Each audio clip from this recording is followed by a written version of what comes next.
One thing I do want to say that I feel like God um, specified to me about narcissism is that, you know, he really, really, really urged me to forgive. Like, because when you think about the fact that, we wrestle not against flesh and blood, but against spirits and principalities, people who are narcissists are in a far worse spot than we are, because we have the ability to get free and they do not. People who are malignant or covert narcissists, they are literally a puppet for a demonic entity. They are literally sitting on the lap of a demon, and the demon is a ventriloquist. Like, I wish I could paint this in a different way that didn't sound so crazy, but that's exactly what it is. Like, when a ventriloquist has a dummy sitting on their lap and they're controlling their thing, that entity, the demon that is attached to them, has an agenda. We are in a battle for souls, and the entity wants to harvest your soul, your light too. And if they can inflict all this abuse and pain on you, they can wound you enough to gain access to you through those wounds if you don't forgive, right? So, and I know it sounds like so crazy to be like, oh, forgive for what? But if you are a believer, you got to understand that there is territory, right? Unforgiveness belongs to the enemy. That's that's like real estate of the enemy. And if you have unforgiveness in your heart and in your mind, and unforgiveness is taking real estate, the enemy can come in and toil with that whenever he wants to. But if you forgive, you pardon the person, because the issue really is with the demon that was trying to have you. You can feel sorry essentially for the person who doesn't have the ability to get free like you do, who doesn't have the ability to see and operate in their own will. Like, this is a person where you have to realize, like, damn, an entity has gotten in through their wounds, through their unforgiveness, through whatever they've been through in life. Not saying that what they're doing to others is okay. Of course it's not.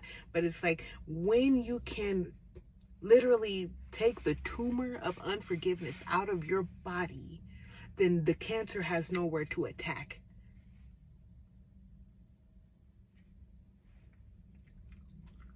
Period.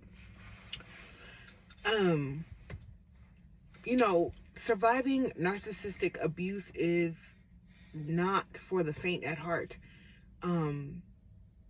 It's not for the faint at heart, especially because it's one of those, sometimes it's an undetectable abuse, and that's what makes them be able to get away with it so long. It's such a crafty, but the enemy is crafty. You can't think narcissist without thinking demon or Satan, or because he's the craftiest of them all. And anybody who has plans to scheme and be crafty, they're not of God. There's just no way. There's nothing Christ-like in there. And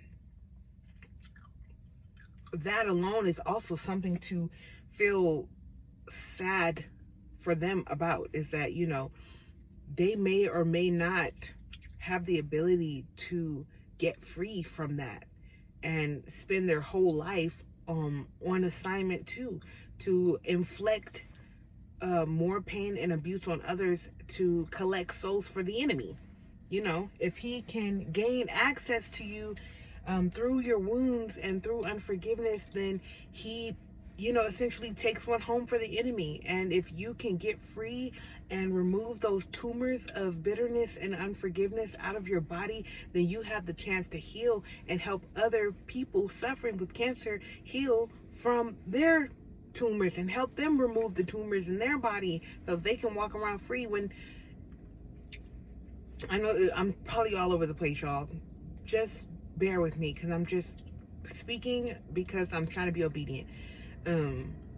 But I know that if you've endured this type of pain, this type of abuse, that the enemy knows that what you carry is such a heavy mantle. It is such a thing that will bring God the glory and put you in such position to reach so many people.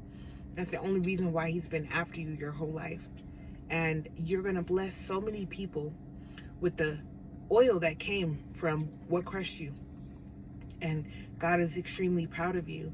And it is going to be, you know, a road ahead of you, of course, especially if you're just now finding out, like, oh, I've been raised by narcissists, and I had people trying to kill me, and I had people trying to put me in a mental institution, and I had people that wanted me to be out of my mind.